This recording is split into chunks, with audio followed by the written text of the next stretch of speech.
வணக்க மக்களே, welcome to the ஃபென்சர் show. இன்னைக்கு ஷோ நம்ம பார்க்க போறது ஜோஸ் காலேஜ் ரோட் ட்ரிப் அப்படின்ற ஒரு இங்கிலீஷ் மூவி. தமிழ் டப்பிங்கோட நெட்ஃபிளிக்ஸ்ல அவைலபிளா இருக்கு. இந்த படம் ஒரு வித்தியாசமான ட்ரிப்பை மையமா வச்சு அமைக்கப்பட்ட கதை. ஒரு தாத்தாவும் பேரனும் போகக்கூடிய ஒரு ரோட் ட்ரிப். ஆக்சுவலா அந்த தாத்தாவோட பேர் தான் வந்து ஜோ. இவரை பொறுத்த வரைக்கும் முன்னாள் பிம்ப் அப்படின்னே சொல்லலாம். ஒரு காலத்துல பிம்பா இருந்திருப்பாரு. அண்ட் பிரசன்ட்ல வந்து ரொம்ப பீஸ்ஃபுல்லா தன்னோட மனைவியோட ஒரு வாழ்க்கை வாழ்ந்துட்டு இருக்காரு. ஆனா இவரோட பையன் இருக்காருல்ல, இவர் நல்லா படிச்சு வந்து ஒரு கவர்மெண்ட் அபிஷியலா இருப்பாரு. அண்ட் அவரோட பையன், அதாவது அந்த தாத்தாவோட பேரா இருக்காருல்ல, அவர் வந்து ஸ்கூல் படிப்பை முடிச்சிருப்பாரு.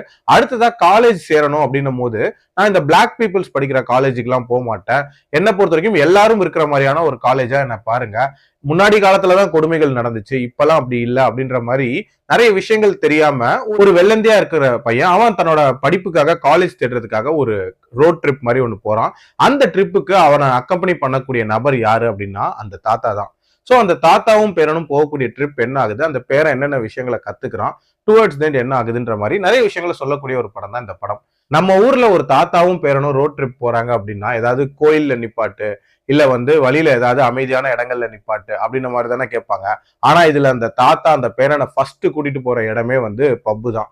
அங்க போய் ஃபர்ஸ்ட் நான்வெஜ் சாப்பிடுற அந்த பேரன் அதுக்கப்புறம் எல்லா விதமான விஷயங்களையும் பண்ண ஆரம்பிக்கிறான், இன்க்ளூடிங் பொண்ணு உட்பட. சோ இது மாதிரி நிறைய வித்தியாசமான இடங்களுக்கு கூட்டிட்டு போவாங்க. சோ இது வந்து fun part of the movie அப்படின்னே சொல்லலாம்.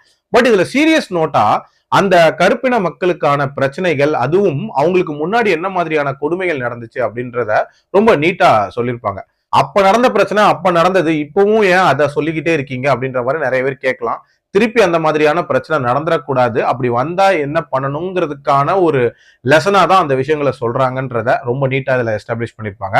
அதே மாதிரி இந்த ஜோங்கிற தாத்தா கேரக்டர், அவனை பொறுத்த வரைக்கும் அவர் சொல்லக்கூடிய எல்லாத்தையும் நம்ம அக்செப்ட் பண்ணணும் அப்படின்றதுல இன்ஃபேக்ட் நிறைய பிற்போக்குத்தனமான விஷயங்களும் அதுல இருக்கதான் செய்யுது.